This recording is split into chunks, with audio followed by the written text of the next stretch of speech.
Some of you have requested extra examples and problems and solutions from section 4.4 where we're practicing arithmetic in different bases. So I thought I'd do that. I'm going to start with problem 8 from our textbook on page 192. And I'm going to do two versions of the problem. The first one I'm calling part A is what they asked you to do in the book, which is add or subtract or multiply in the base itself. And then I'm going to do part B, where you transfer it over to base 10 and do the work in base 10. Because on our exam, you're going to have to do both part A and part B. So part A says to add these things in kind of the original base that we're in. And so the thing about base 4 is that this is 4 to the 0 power, or the 1's place, and this is 4 to the 1st power, or the 4's place. And I don't think we'll need the next one, which would be 4 to the 2nd, or 16. I don't think we're going to use that one much in this problem. So when I do 3 plus 2, I get 5 1's. But that 5 that's in my head, that's a base 10 thing, that 5. We can't write a 5 in base 4. So we've got to take the 5 that's in our head, that's a base 10 number, and we've got to make 5 out of these pieces. Well, one of these and one of these makes 5. So in base 4, 3 plus 2 is 1, 1. So we put the right-hand one here, and we carry the left-hand one up there. And now in our heads we have 1 plus 1 plus 3, and that's a 5. But that 5 is a base 10 idea in our head, and we've got to write it in base 4. But we already know 5 is 1, 4 and 1, 1. And so we are finding that 1, 3 in base 4 plus 3, 2 in base 4 should equal 1, 1, 1 in base 4. Many of you did that just fine.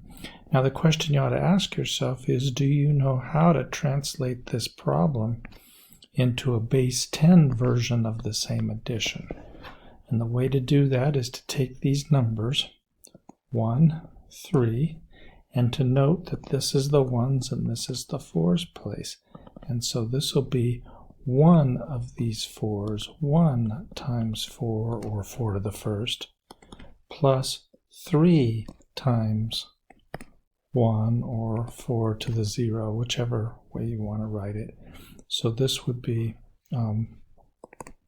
4 plus 3. 4 plus 3 times 1 is 3. And so that's 7. And here we're going to do the same thing with our 3, 2 in base 4. The 3 is, each of those 3 is worth 4, and each of these is worth 1. So we have 3 times 4, or 4 to the 1st, plus 2 times 1, or 4 to the 0. And so I'm going to write that 4 to the 0 as 1 because I just like it better. So this is 12 plus 2, and that's 14.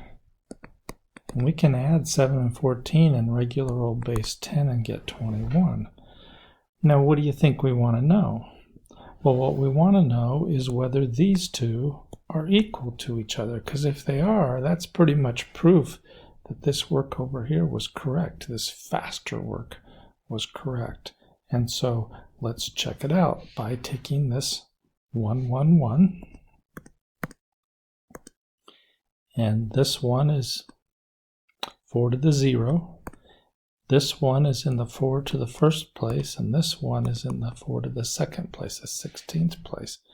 So we've got one of these 16s plus one of these 4s plus one of these 1s. That adds up to 21. So this does equal 21, and that checks. Some of you liked to do this, and I don't blame you. Instead of going from this number to this number in this fashion, you used our kind of ladder, our division ladder. You divided the 21 by the base you want to go into. So it goes in 5 times with the remainder of 1. 4 goes in 1 time with the remainder of 1. 4 goes in 0 times with the remainder of 1. Since we divided up, we read down this one, and this one. And so we have 1, 1, 1.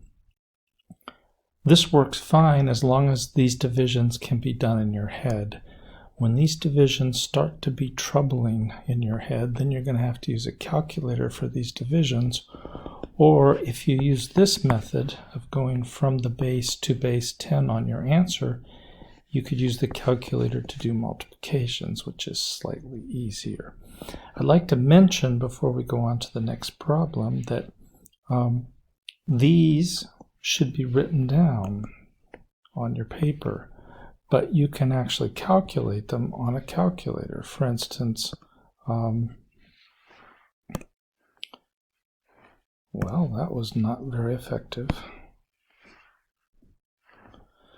On Desmos is a scientific calculator which works on computers and cell phones, and you can edit it and copy and paste with it, so it's pretty nice. I put in these numbers. I put in this calculation and got 7, and this calculation and got 14, and this calculation and got 21.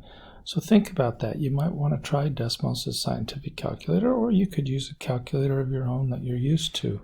One other thing I wanted to mention is, look what happens if in Wolfram Alpha I just put in, for instance, I don't know if this is going to work actually, 1, 1, 1, in, I'm not used to using this kind of keyboard, base 4, enter.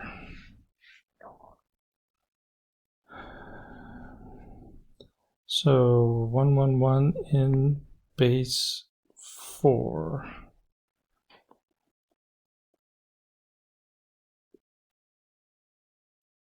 That doesn't seem right to me. Maybe I should put a space in there.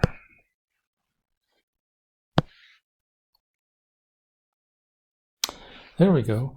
111 in base 4, the decimal form is 21. So you can use Wolfram Alpha to double check things. If you put in something, some number, and then give its base and put spaces in, then it'll show you the decimal form, which is the base 10 form. It shows you some other stuff too, but it'll show you that, and that's kind of useful. So problem 15 is another addition problem. This time it's in base 12. Notice the digits in base 12 go 0 through 11, but they're single digits, and so after 9 we have that capital A represents a 10 in base 12, and capital B represents an 11 in base 12. So we have to use that knowledge to kind of decode what's going on in the problem. So let's come up here and let's start adding 4 plus B. Well, we got to know what B means. B means 11. So this is 4 plus 11, and that's a 15. But that 15 is in our head, and we have to turn it into base 12 placeholder values, base 12 notation. So how do you get a 15 out of this? Well, it's 1, 12, and 3 ones. So 4 plus B is a 1, 3. I'm going to put the 3 here and put a 1 here. 1 plus 3 is 4 plus 8 is 12. So in my head I'm getting 12. But that's a base 10 idea, that 12. I've got to translate it to a base 12 number. How do you write 12 using 12s and 1s? Well, 1 of these and 0 of these. So a 12 in base 10 can be written 1, 0.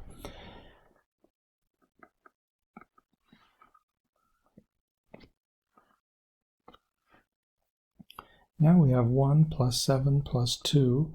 That's 8 plus 2, that's 10, but I don't write a 10. 10 is a base 10 number. I write what it is in base 12. It's A. I didn't carry anything, so A plus 1 is B.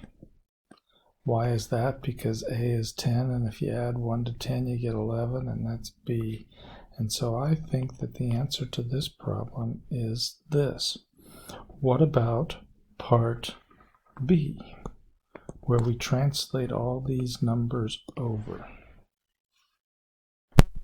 So I went ahead and expanded out this number.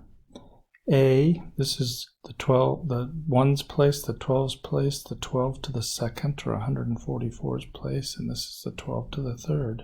So it's A times 12 to the third plus 7 times 12 to the second plus 3 times 12 to the first plus 4 times 12 to the 0, or 4 times 1, or just plain 4.